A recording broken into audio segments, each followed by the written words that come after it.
acknowledge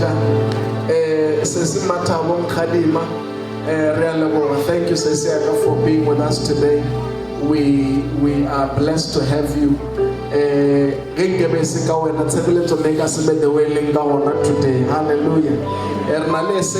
Here, everybody is somebody, and Jesus Christ is Lord. Hallelujah. So we celebrate you another Shumrene, and we pray that somebody which sona, and I gave this kaftin. One a notepad, please. One a fasten. It got a notepad now. I will tap away. Just kaftin jump power. Rofita no miracle. Rofita kamarai. You are able to say get your great hallelujah. Can we celebrate our sister by just clapping hands for her? Thank you, Jesus.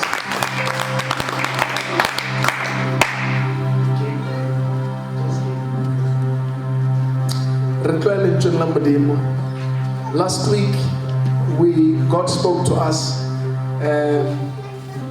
about a topic that says store in a cool, dry place. Were we blessed to be spoken to by the Lord last week? Did God speak to us? So today we're going to proceed.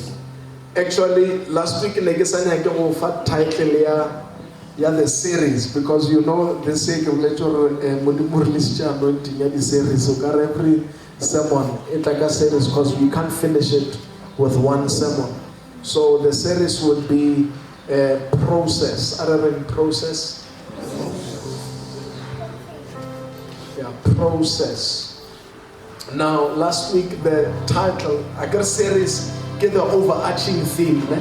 So a process. But last week a title store in a cool, dry place. This week is week 2, and I want us to talk about being planted in a dirty place. Let's say planted in a dirty place. Planted in a dirty place. And you are not genetically modified. Hallelujah. You can give it to me. Last week when we laid the foundation, we're talking about a product, or we're talking about you as a product.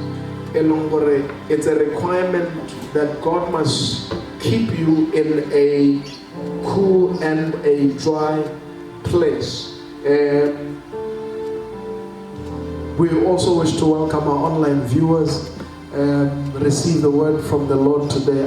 Can we clap it to our family on the online?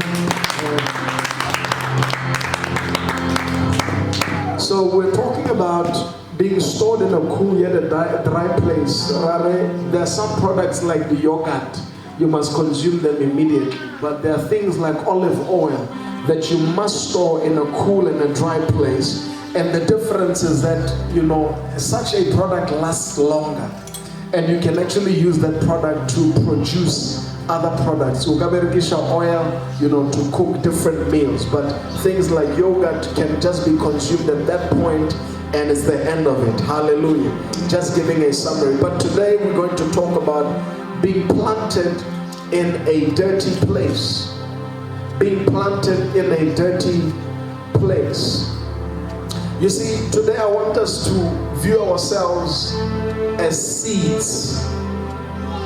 Last week we were products. I got really like a product that is shelved. But it is important that as much as we say you're going to be successful, we must be able to trace back on how do I get there. Are we following? So it means that before you become a product, there has to be a particular process that you're taken through. And today we're going to focus on ourselves as being seeds. And we must know that God uses different ways of growing us as a people. God uses different methods of making us to be fruitful. And the underlying principle or approach or methodology is that there is a process. Anything that becomes become something, it means they must have followed a particular process. You have a cocoon that must follow a process to eventually become a butterfly. So you don't just get a butterfly that is just flying over. You see, in the beginning when God said let there be, that was the first species. But God put a system that these things must reproduce themselves. Are we following? So it is important that we understand, how do we become fruitful? How does God reproduce us? That is why he would call Moses and say, I am speaking directly to you, Moses, but everybody else, there is a particular pattern, there's a particular system, there's a particular process that they must follow to become the next generation Moses. Hallelujah. So God uses process, and I want to define, or I've used process and I've decided to make it an acronym. I got process as a word, we know process, but I've decided to break it down. That PROCESS, and I say it like this: process is the periodical refining of Christians, especially saved or sold out sons. I know it might be big English, but it's straightforward. Periodical refining. Periodical refining of Christians, especially saved or sold out sons. Hallelujah. So we spoke the other time that John chapter 1 verse 12 says, as many as they have received him, he gave them the right to be called the children of God. But Romans 8 then says, as many as are led by the Spirit, they become the sons of God. Are we following? So it is those who want to be sons, or those who are sons, who have to be sharpened, who have to be refined. You see, it's a problem if you are always at the same level with the same testimony for the same amount of things, that every time it's a revival you are saying 10 years ago no, it is no longer relevant. We need to be refined. Yes, you had prayed for a headache 10 years ago. Now at least I expect you to pray for a migraine.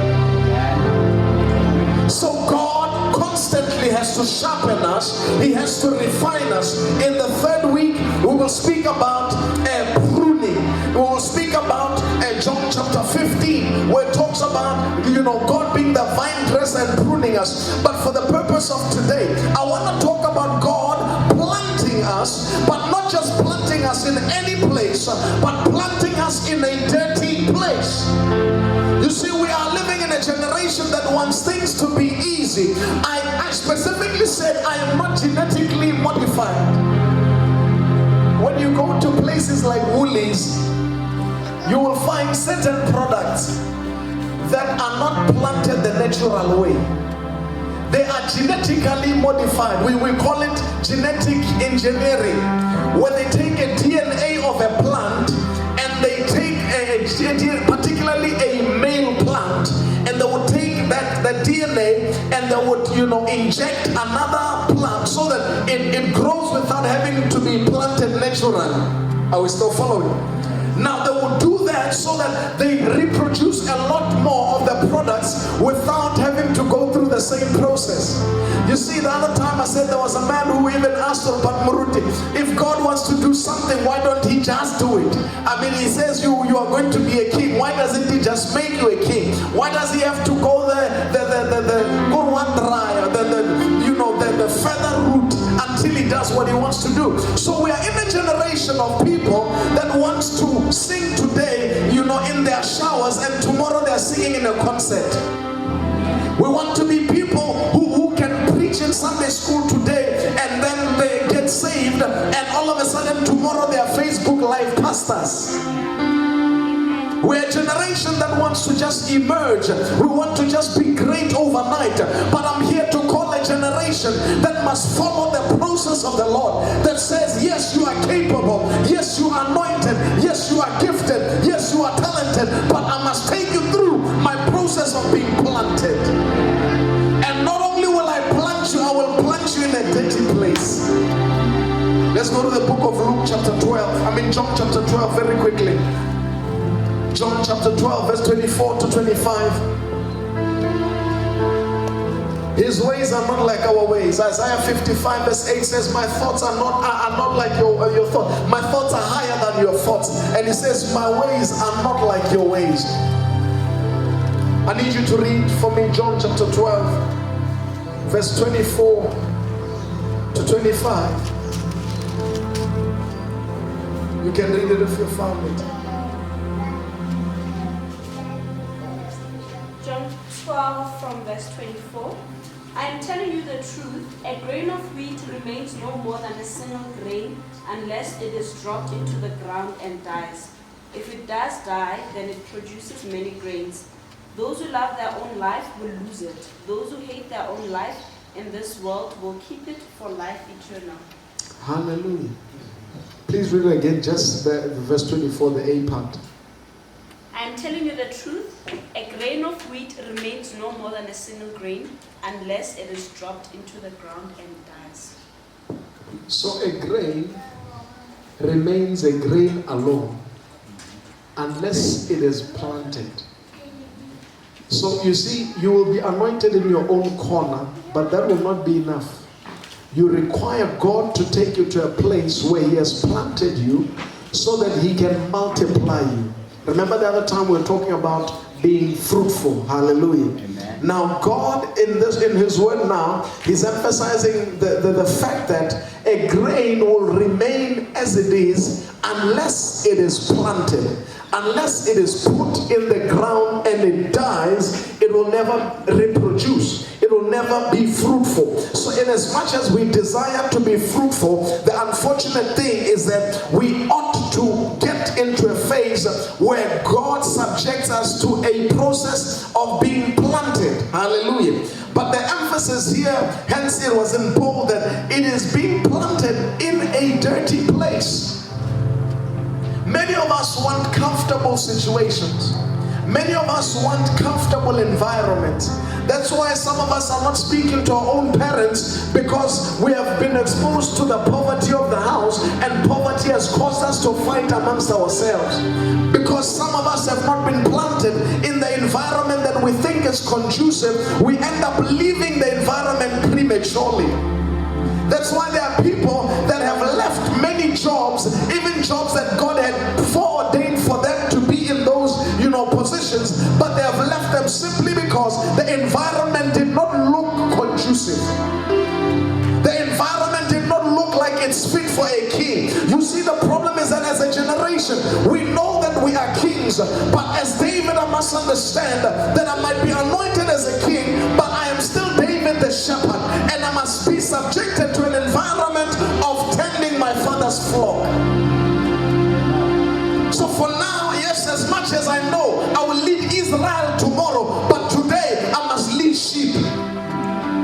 But you see, because now I am told I will lead Israel, because I am told I will lead a nation, now I don't want the smell of sheep anymore. David, now that you're anointed, you don't want the process of being planted. You see, God has a tendency. Even if you go to Spa and say, I'm going to buy seeds. The seeds in the outside, if it's a seed, yeah, beetroot. Outside you will see what? Talk to me. You will see a beetroot with nice colors there. You will see an orange carrot, and you're thinking, no, these carrots are going to be very nice. In fact, my eyes are going to open. So you look at it, but the reality is when you open the packet, you don't find a carrot. Talk to me. When you open that packet and you need to plant it, you don't then, find the very thing that was outside the product. Meaning God would endorse you, and after endorsing you, he will then say, right, let me plant you. God will say, you will amount to be a big thing, you will be a great leader, but for now, let me plant you, I will make you a small boy. God will say, you will be a millionaire, you will be a business person, but for now, let me put you in a place where you have no money. God is a God of principle. God is a God of process. God is a God that honors His method. effort. You see, he doesn't say, because when you are a new generation or a 21st century young person, I will not subject you to the same process. No, process is the same. Law is the same. You see, if the principle is give, it shall be given unto you, it means whoever you are, if you were to give, it will be given unto you. Process is process, and everybody must be subjected to the same process. Everybody must be subjected to the laws of God. Everybody must be subjected to the principles of God. Let me tell you this. You see, you don't want to be planted in a dirty place, yet you are serving a master that was born in a manger. You don't want God to plant you in an environment that does not look nice. It does not smell good. It does not have the class, your standard. Yet the person that you are praying to was born in a stable of horses, in a stable of donkeys. Now what's not receiving blanket? There was no fleece, nice sponge. All that there was a manger. If it was somebody else, he would have said, is this the Messiah? You must be joking. That's why Nathaniel at some point loses his mind and says something. I'm imagining that he had lost his mind, because he says, what good can come out of Nazareth? Because he saw the situation, he saw the circumstance, that in this place there is nothing good that can come out. So when you're saying a Messiah will come out of this place, well, I'm confused. You see, some of us, the environments we find ourselves, it's not even our fault, by the way. I am reminded of a young man called Mephibosheth. Mephibosheth was a young man that the unfortunate happened to him, because the Bible says that as there was war in the kingdom, as they were trying to escape, the nurse dropped him. She dropped him, and he became lame. His feet became broken. It was not his fault that he's now living with a disability. It was not his fault. He did not make a mistake. He did not know. He did not sleep with a girl that he's not married to, and now he has to be blamed. No, this boy was carried by somebody in a time of war, and somebody dropped them.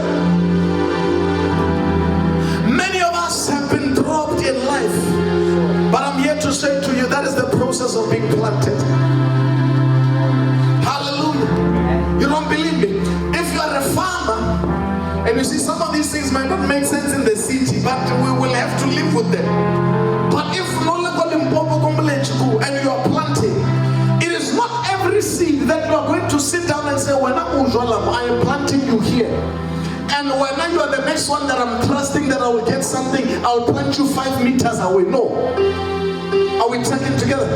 So there is a process that when you're planting seed, some of the seeds you're just going to throw. Yes, you will dig a nice place, but what you're going to do is that you're going to drop seeds. Some of us are seeds that have been dropped. Yes, your business partner left you when he had to pay you a large sum of money. You have been dropped. Your parents had to protect you from that uncle, and they did not protect you. You have been dropped. Yes, you had to go to university like your other siblings, but all of